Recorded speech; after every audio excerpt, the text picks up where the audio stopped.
You're welcome back. If you're just joining us, this is the POLITY. We sincerely apologize for that technical glitch. We have rectified it so far. And with me in the studio to continue with the conversation on the nationwide protest. Today is day 7. Is Olumuyiwa, Onlede, and Habib Gajo. You were on the Russian flag issue. Raising Russian flag in Nigeria is treason. I have no two ways about it, no other language than. But I am very sure those boys do not know what they were doing. They were just sponsored. According to Senator Sani, said a day before then, that money was shared and the Russian flag was shared. That those behind it are people that want to cause anarchy in the country. Because if not for that, I see no reason why the Russian flag should be seen visibly by protesters demonstrating against hunger in the country. We are not at war with any other country. We have problems within our country, and those problems must be solved within the country.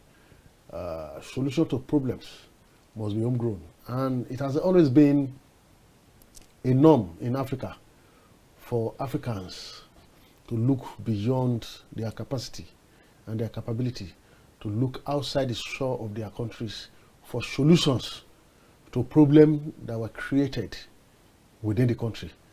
And I think that is why we are where we are as a continent. The continent of Africa is in dire strait because we don't even believe in ourselves.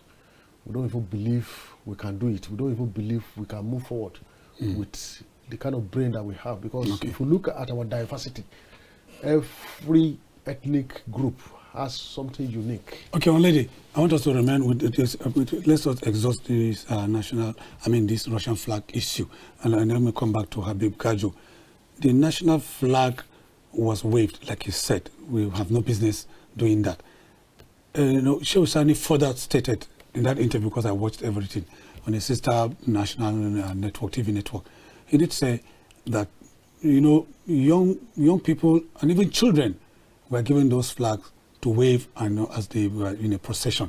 And even the tello, which was attributed to the DSS, that he was arrested. And Shehu Sani even said, the tello, even though it was hypothetical, he didn't have any empirical evidence, that the tello was an illiterate. That when you look at the tello, you know that he doesn't even know which country that flag belongs. Somebody must have given him that those materials to put them together, because he said patch, according to him. Let me quote him verbatim. Say the tailor would have been a patch tailor, not a fashion designer.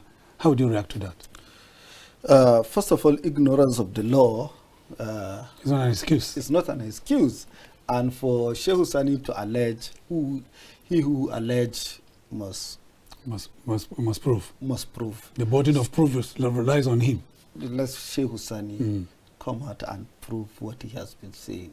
You understand? Yes. I think DSS and no better. Police Federal Bureau of Intelligence, I think they need to invite Shehu Sani and question him. How did he know that Russian flag has been given to a tailor, to whether a patch tailor, and he alleged that some people were given money, they are a sponsor of those who did that. You understand? So maybe he knows something.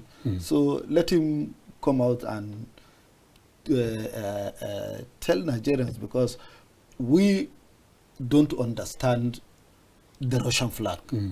Like my brother Muiwa said, you understand? We are not at war. We are not in a national crisis. You understand? We are demanding for a good governance.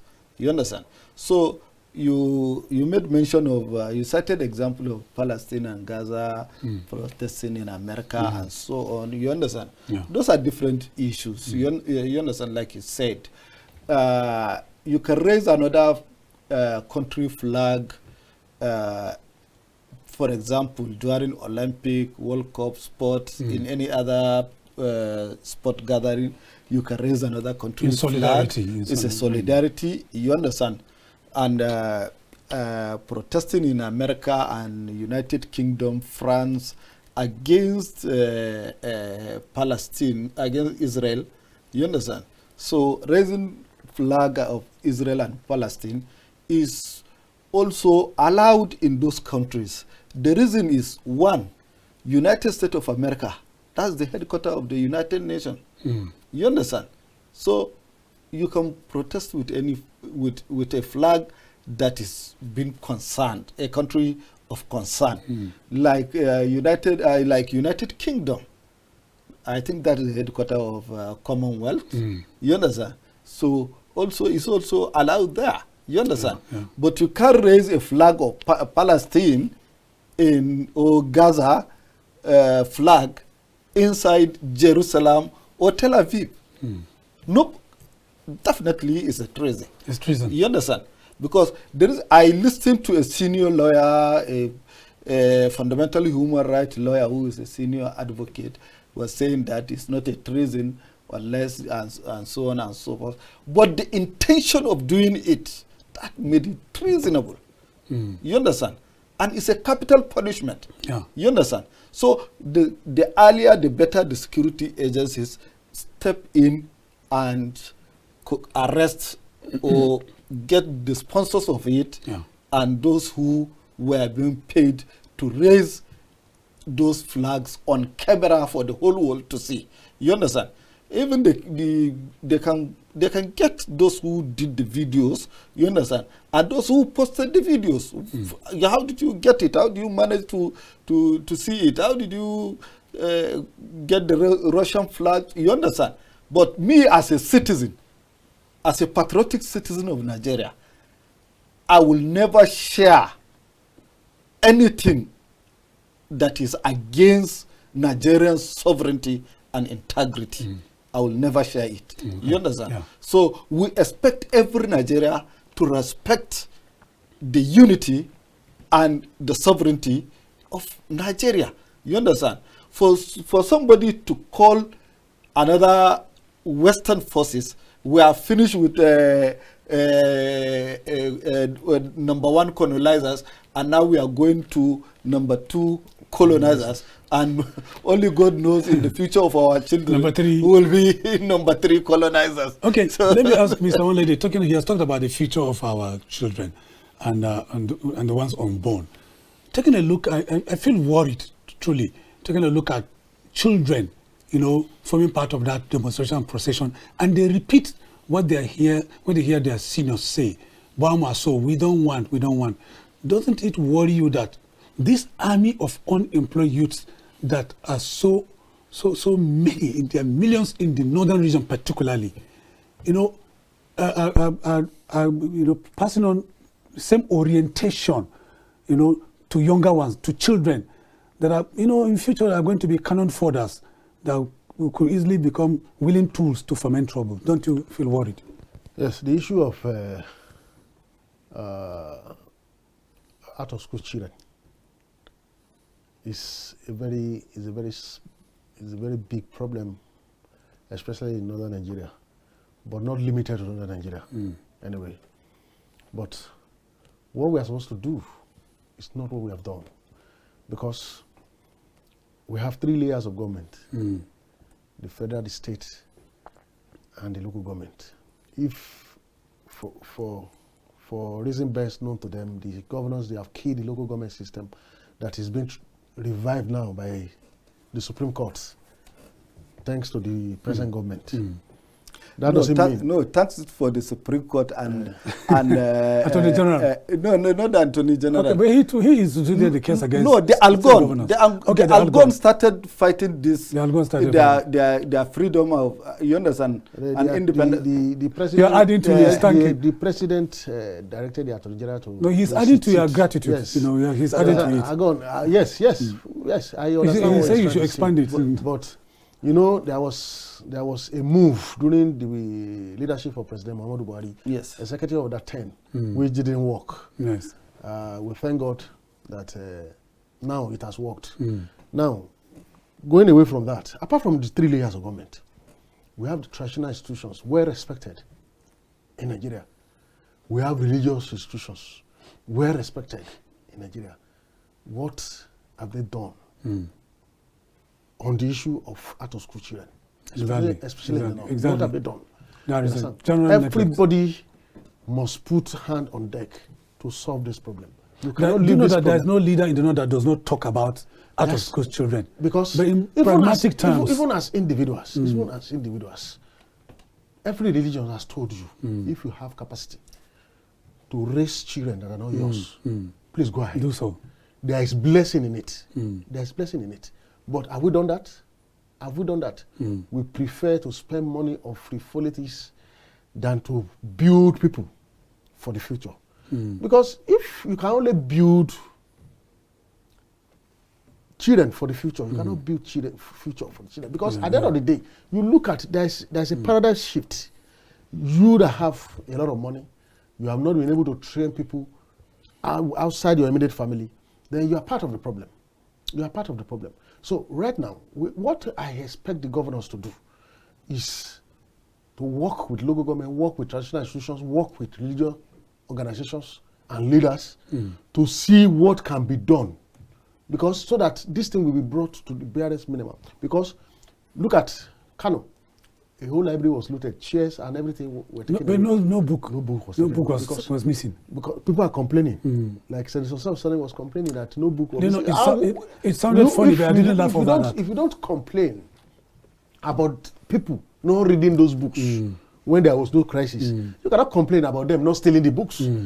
Because if they had been reading the books, yes, they will steal the books. They will steal the books. So automatically, the libraries were there, no patronage, nobody was making use of the libraries. They carted away chairs, tables. But the management of National Library was not even appraising their own services. That, oh, we have a library here.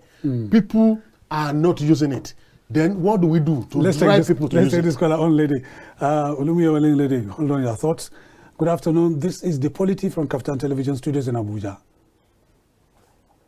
Good afternoon, Maucauley. It's Saleh from Jos. Saleh, we missed you for quite some time now. We have not been calling. I'm the one that is supposed to be complaining. I've always followed the program and I will keep calling. I will not reach. Even if I reach, you will not pick. We apologize so profoundly for that. Please go ahead, Saleh from Jos. You're a regular caller. We don't take you for granted. Go ahead with your contribution. Thank you, Saleh. I want to welcome the guests, especially in the studio. Thank you. And I also want to tell them the analysis is at par to what we are talking about. You see, first of all, this issue of the problem we're having in Nigeria is something that, yes, is not totally created by the current government.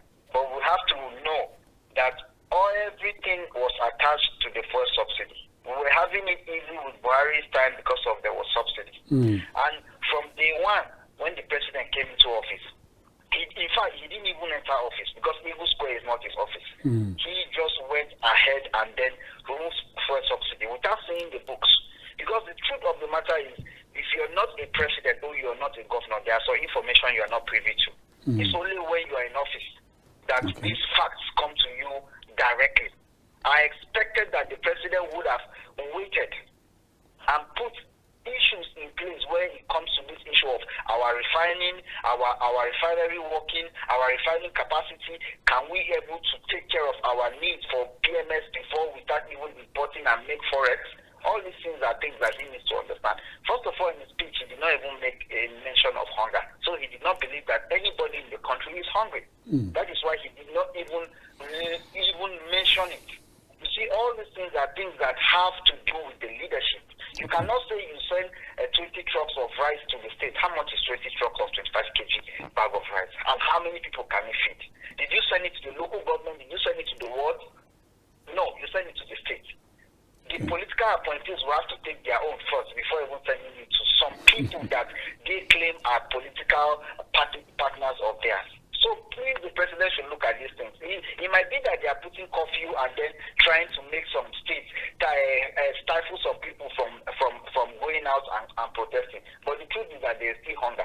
And this thing can come out at any time and snowball in our faces, all of us. For the issue of the Russian flag, you see, people just want to make a statement. It might be that they are foreigners, yes.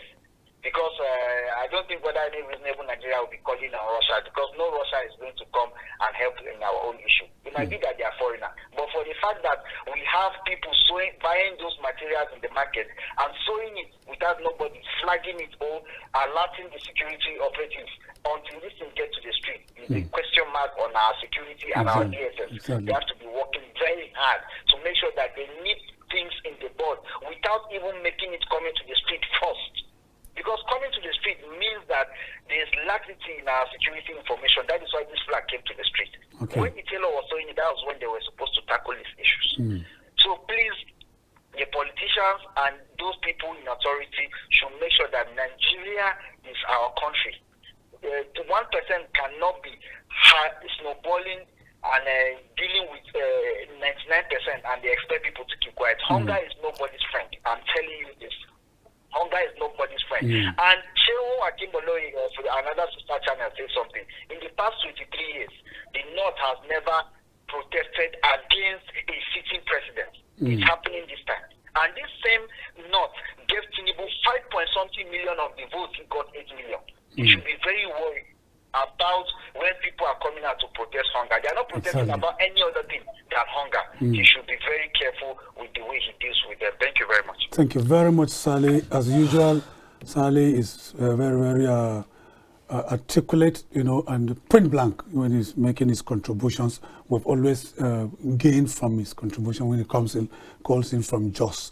How do you react to that before we go to him? He has raised a series of issues. Yes. He talked about not allowing the thing to snowball into something uncontrollable. He also talked about security agency, their failure of not nipping out, the thing in the board with regards to the tailor that put in this Russian flag together before it came to the street, among others. You see,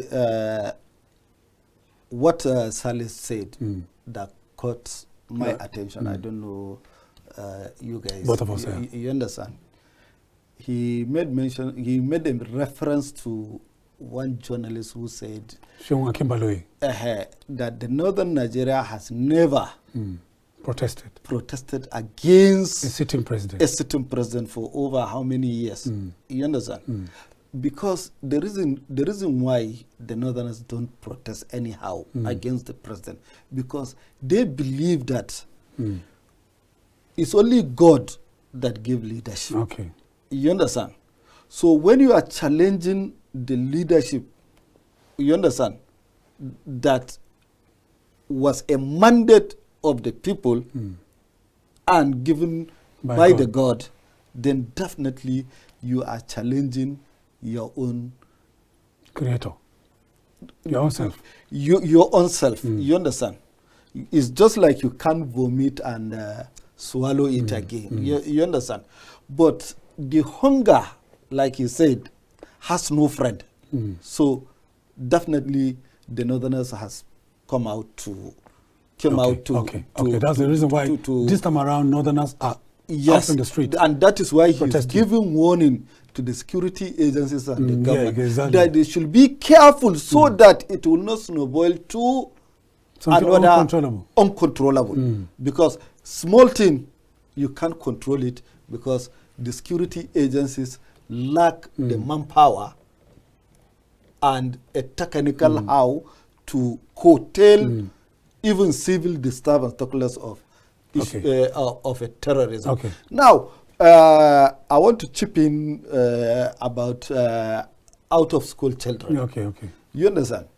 You see, when United Nations, UNESCO, UNICEF, UNADO, and so on was saying out-of-school children and so on and so forth, it's like they don't understand our own environment, our own community.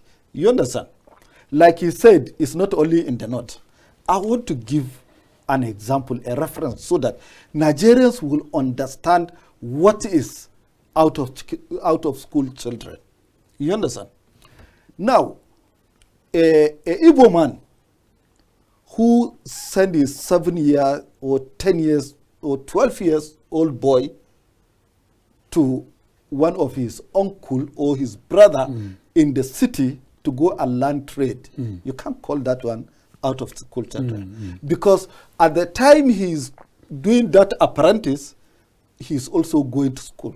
So you can't call him out of school children. Okay. You understand?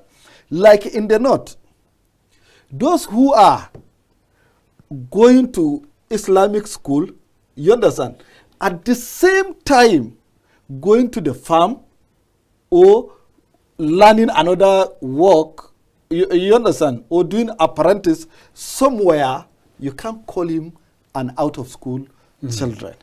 But out-of-school children is being defined for children that don't go to school and carry a bowl to beg and go to eateries and restaurant and wait for leftover.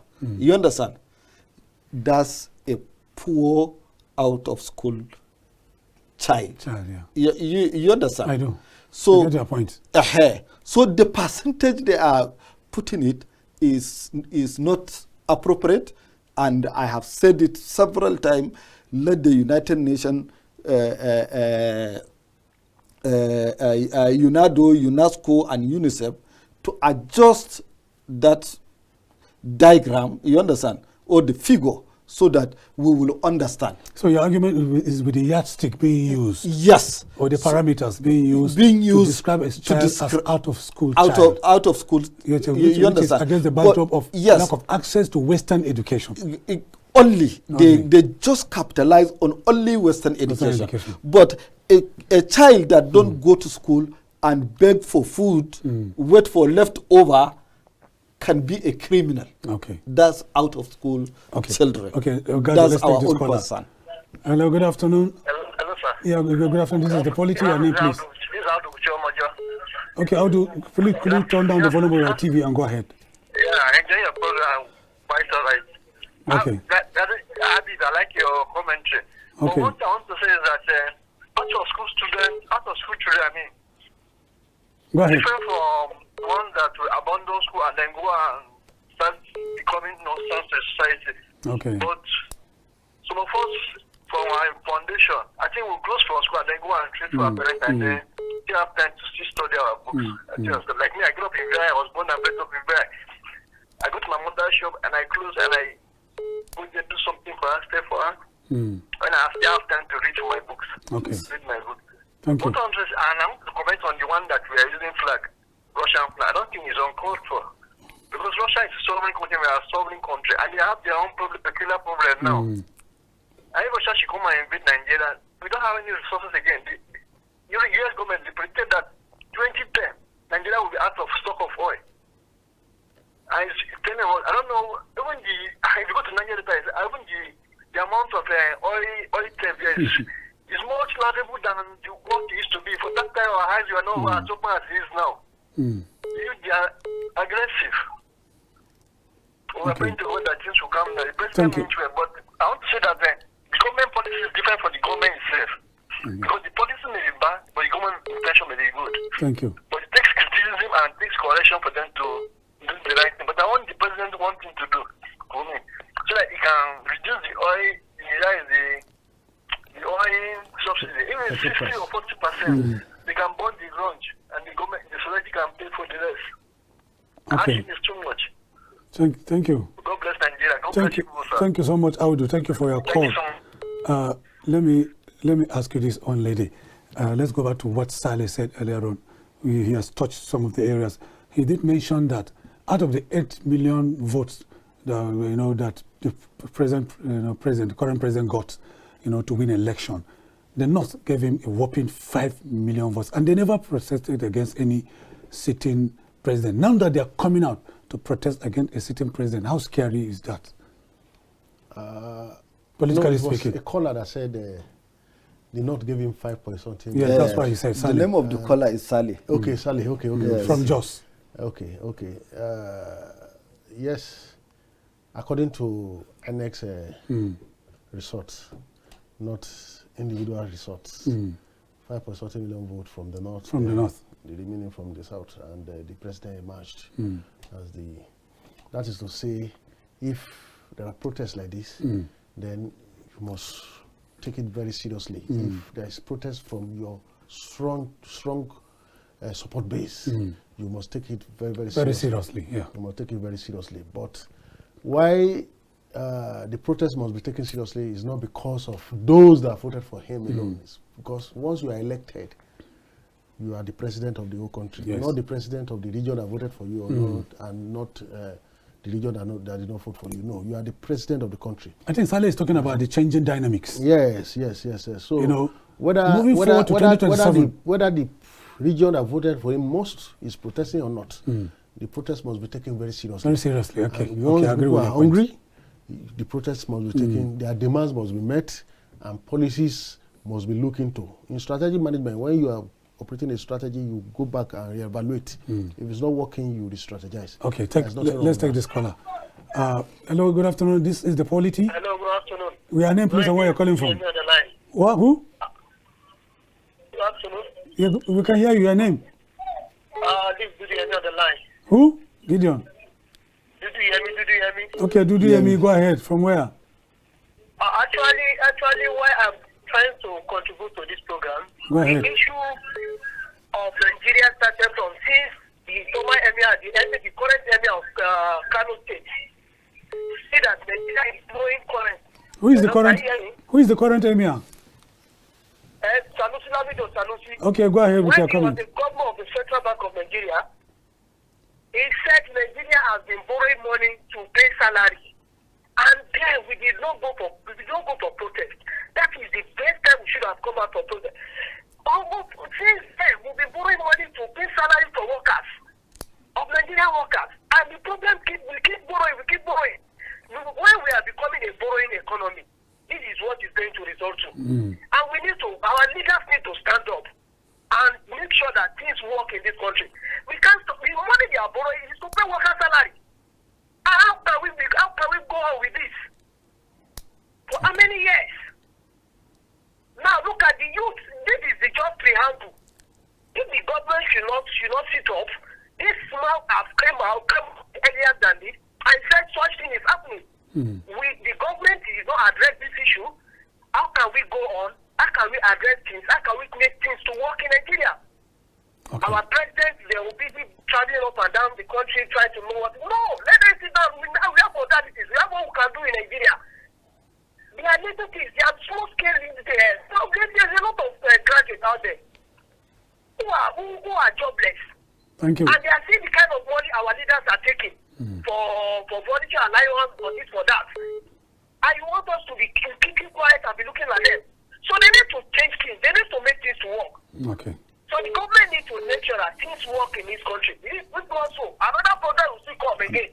Because this is just preamble. Thank you. This is preamble. Thank so you. they need to make sure that they change some their tactics. Or the so-called what they call their strategy they use. Thank you. Because Nigeria is growing beyond what they think. Thank you, These Dudu. people are access to different information across the country. So please, the president should sit up. Okay, thank you. And check out what he can do to make Nigeria work. Thank you, Dudu. I think that is just it. Okay, your advice has been taken loud and clear. I want you to react to Dudu. He said, this is the preamble. But before you react to that, you add with the question I'm going to ask. I'm going to ask you. The military has, alluded to plans in quote, to subvert, our democratic process. In other words, subterfuge or a coup or regime change, and they have read the riot act against those who are planning any form of regime change. And Shehu Sani also did say, if you remember, Muiwa, in that interview, he said there are, behind the scene hands of politicians who are not happy with the Tinubu regime, to cause confusion and upturn our democratic journey. What's your take on that? Well, you see, one of the reasons why I will not take Sheikh Hussaini is something serious, because it's just a gimmick. He's also one of the aggrieved politicians. Aggrieved politician, and he's also a gimmick. We have heard him during June 12 celebration was saying that the president was the master strategist of protest. You understand? Yeah, he said so. And that is why today he is the president. You understand? So I will not take. Okay. What about the military? What about the military's allegation? Yeah, the military allegation, I don't think is appropriate to come out and tell Nigerians or dispose those informations. You understand? Those are secret informations. You understand? Those are intelligent information. They need to gather them very well. You understand? But for the military to come out and start saying this and that, you understand? Yeah. They are also gone politically. You understand? They are also now a politician. If they want to be a politician, let them remove their uniform and come and join the field. Yeah. You understand? I heard the CDS was saying that we Nigerians don't need to protest to the president. They should go and protest to the governors. So how did he know that the governors are the problem? Are the problem? Yeah, so he's accusing the governors. You understand? Then, so it's another concern from the stakeholders. You understand? The politicians who are playing the politics. You understand? And accusing political opponent is normal. Is every day. Today, if you accuse me of siding with so party and so party, it's clear. You understand? And who supported the protests among the politicians? They have came out boldly and tell Nigerians to protest and demand their right. You understand? And when the police, when they had an issue with the security agencies, they came out and criticized the security agencies for coming down on the protesters that they need to protect. You understand? We all know them. We have seen them. I don't need to mention names. You understand? But the reality is, now, if this thing is going on, this protest is being planned according to what the military is alluding. You understand? Then it means they don't have the intelligence.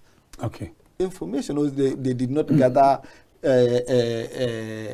intelligence, because the protesters has gave almost 1 month warning. You understand? That take it back. You understand? We need good governance. You understand? Take it back, it means take your subsidy back. Take it back. Take it back. Yeah. You understand? Yeah, that's what it means. Okay. Secondly, end bad governance. Ending bad governance is for the president to be sharing 5 billion to governors, 8 billion to ministers, borrowing money. You understand? From the day he enter office, all these palliatives and so on.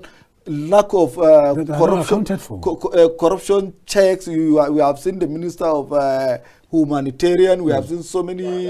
Gajo, let's take this caller. Hello. Good afternoon. This is the POLITY from KAFTAN Television Studios. Hello. Hello. We can hear you loud and clear. Your name, please, and where you're calling from. My name is Samuel. I'm calling from Maiduguri. Okay, Samuel, go ahead with your contribution. I greet the panel in the studio. Thank you. Thank you. Turn down the volume. Turn down your volume down, please. Turn down the volume of your television set and continue. Okay. I appreciate the panel for what's spoken.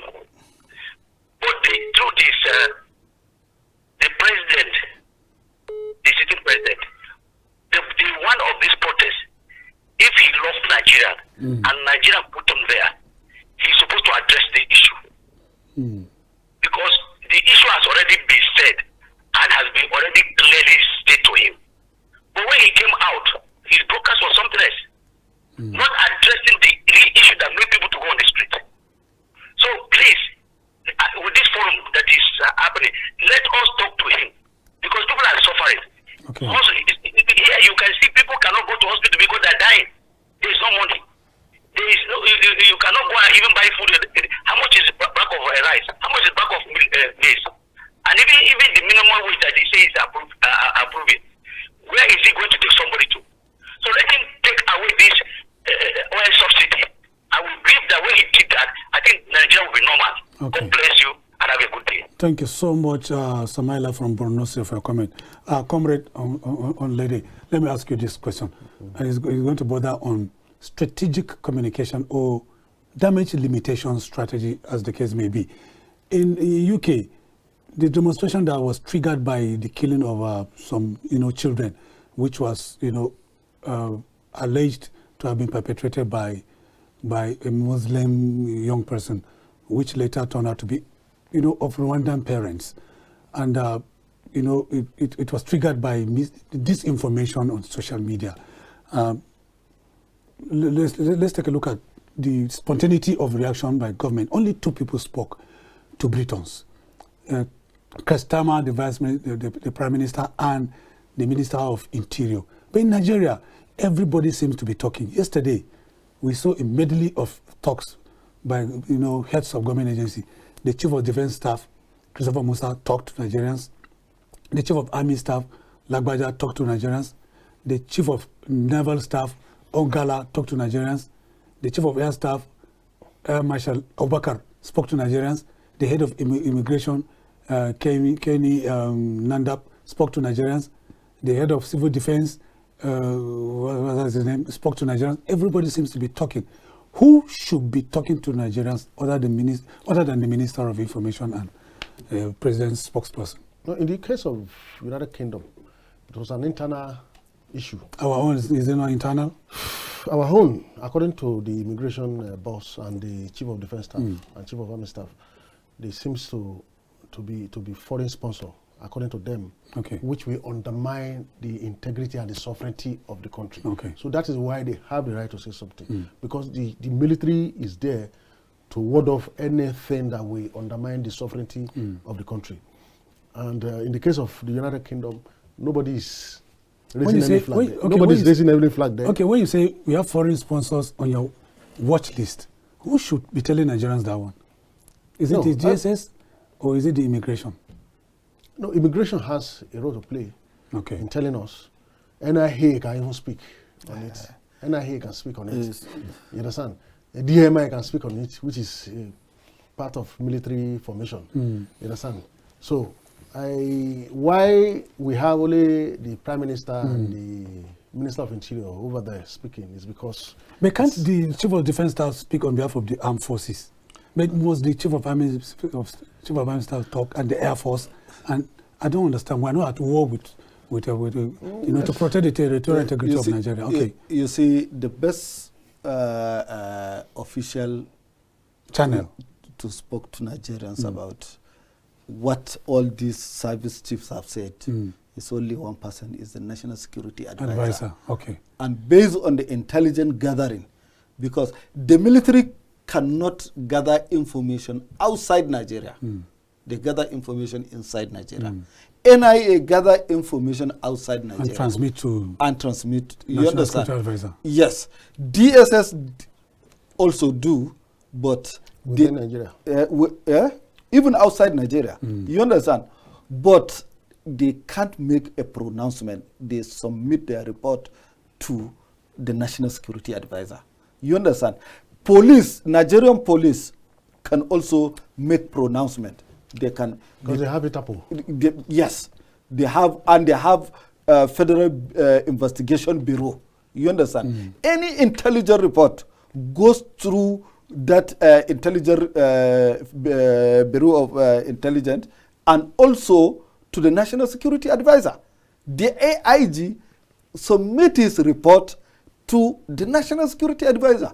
Today, we have a AIG, Assistant Inspector General, Inspector General of Investigation Bureau, in serving in office of the NSA. And it's because of information gathering. Nigerian is the second in command in Interpol. You understand? Garba. Yes. Garba has retired now. He has retired, but it is the second in command still. Yes. So, for military to start saying all this thing, I think it's political. Is political and is wasted effort. This is their own lapses. This is their own problem. You understand? Yeah. You remember when Major Buba came out and started threatening Nigeria, and Nigerians said, no, apologize, withdraw your statement. Since that day, he has not spoken. You understand? Yes. We have seen a state where crisis erupted. The military were standing by, waiting for orders, and that's their own responsibility, that's their own duty. If the police cannot handle, you understand, then you call the military to take over, to take over the crisis and manage it effectively. You understand? So these are the issues, but we don't know where the military are coming from. Do they have interest in the government? Exactly. You understand? Or they want to be also political, because we have seen the former service chiefs who retire and went and contest governorship election. A year after retirement. Yeah, you understand? Yeah, 1 year after retirement. You understand? All the money they have looted, our terrorism money, security this money that they looted and went and contested elections. Yeah, whether it's an allegation or non-allegation, but you know what we have seen them. We have seen them spending those money. It has not been proven. No, it's not been proven. Let me tell. No, wait. I will ask him, how much is the salary of a service chief who retire, and how much is buying from an interest firm to contest for a governorship election or a presidential election? You know, it can't go on the other. We've seen permanent secretaries leave office to go and contest. It's the same thing. It's the same thing. It's the same thing. It's corruption. These people are corrupt. You understand? These people can undermine the citizenry, they undermine the nation for their own political paymasters, or they want to join politics in near future. They are nurturing the plan to be politicians. Okay, you understand? Habib Gajo, because the coup will not happen in Nigeria, and it will never happen again. Never welcome it. You understand? We will never welcome it. Nigeria is leading a democratic country in Africa and in Commonwealth. Exactly. So coup will not happen. I concur with that. They should know that, and they should be very careful with their choice of words. You understand? Okay. What we need in Nigeria is peace. What we need in Nigeria is food. What we need is healthcare, education, security. You understand? And better life. That's all we are. Politicians can make their mistakes. In the course of making the mistakes, they can also get it right. Yes. As we wind down, please, your final thoughts in 40 seconds. Well, what's the solution to this debacle? I like the government to listen to the cry of the people, and while the relevant security agencies are dealing with those that have ulterior motive, that brought ulterior motive to the protest, but there is a genuine demand in the protest. Yes. Which is hunger and starvation in the land. Okay. The government should look into that, while the security agencies are looking and dealing with those with ulterior motive. Okay. That is what I advise. What about you, Gajo? Well, the president has not spoken very well. He has not touched where it pains Nigerians. You understand? He read all his speech is just like he's still campaigning. You understand? We are planning this, we are trying to do this, we are put so this. You understand? 5 billion that he is saying. Only NNPC borrowed $5 billion in 5 months or 6 months from African Development Bank. So you are saying you have given governors 5 billion. How it will bring a food to a poor man table? You understand? Okay. This is what we want the president to say. You understand? You mistakenly, ignorantly, uninformed remove the subsidy. Okay. You understand? You have to now look for alternative to bring it back. Thank you. You understand? Yes. Thank you, Olumuyiwa, Onlede. Thank you for coming to the POLITY. Thank you. Thank you, Gajo, Habib, for heeding to our invitation to come to the POLITY. You're welcome. That's the size of our package today on the POLITY. My name is Maucauley Hunohashi. Thanks for being there. See you next time on Bye Bye.